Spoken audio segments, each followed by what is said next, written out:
नमस्कार, स्वागत आहे तुमचे आमच्या चॅनेलमध्ये। आवाज महामुंबईचा, शोध बातमीचा, कौल मनाचा।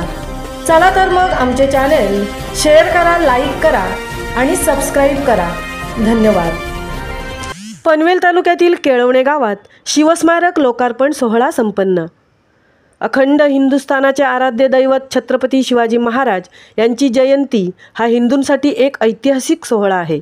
जगाच्या पाठीवर प्रत्येक शहरात, प्रत्येक गावात, इतकेच नाही तर परदेशातही आज छत्रपती शिवरायांचा आदर सन्मान होत आहे आणि त्यांचा जन्मोत्सव सोहळा मोठ्या जल्लोषाने साजरा होत आहे। छत्रपतींचा जन्मोत्सव सोहळा पनवेल तालुक्यातील सर्वात मोठे गाव केळवणे या गावात देखील शिवप्रेमींनी प्रेरित होऊन अनेक ग्रुप्स आणि समूह शिवरायांच्या तारखेप्रमाणे आणि तिथीप्रमाणे दोन्हीही शिवजयंत्या मोठ्या हर्षजल्लोषाने साजरा करत आहेत। तसेच या दिवसात विविध समाजाभिमुख उपक्रम राबवितात। 2025च्या यावर्षीच्या शिवजयंतीचे औचित्य साधून केळवणे गावातील ट्रेकर्स ग्रुप आयोजित दिनांक 16 फेब्रुवारी रोजी छत्रपती शिवाजी महाराजांच्या अश्वरूढ स्मारकाचे लोकार्पण सोहळा या कार्यक्रमाचे आयोजन मोठ्या उत्साहात पार पडले। या कार्यक्रमाची शोभा वाढवण्यासाठी शिवकालीन सरदारांचे वंशज नरवीर तानाजी मालुसरे यांचे वंशज डॉक्टर शीतलताई शिवराज मालुसरे, बांदल घराण्याचे वंशज श्री अनिकेत राजे बांदल व हिरोजी इंदलकरांचे वंशज श्री श्रीनिवास इंदलकर उपस्थित होते।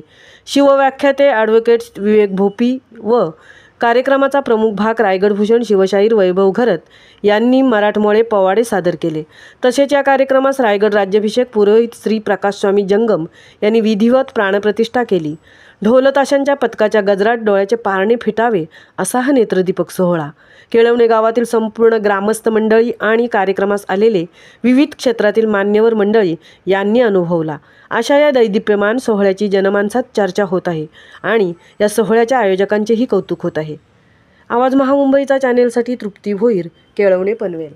वर टाकलेली कावड्यांची माल खरं तर सर्वांनी अगदी डोले दीपून खरं तर असा प्रसंग अंगावरती शहारा ज्यांच्या आला ना त्यांनी टाळ्यांचा प्रतिसाद तो शहारा मोकळा करण्यासाठी अजूनही ते वैभव इतिहासाचं जपून ठेवलंय आणि म्हणूनच शीतलताईंना आज प्रत्यक्ष भेटीसाठी आणलेली ही कावड्यांची माल।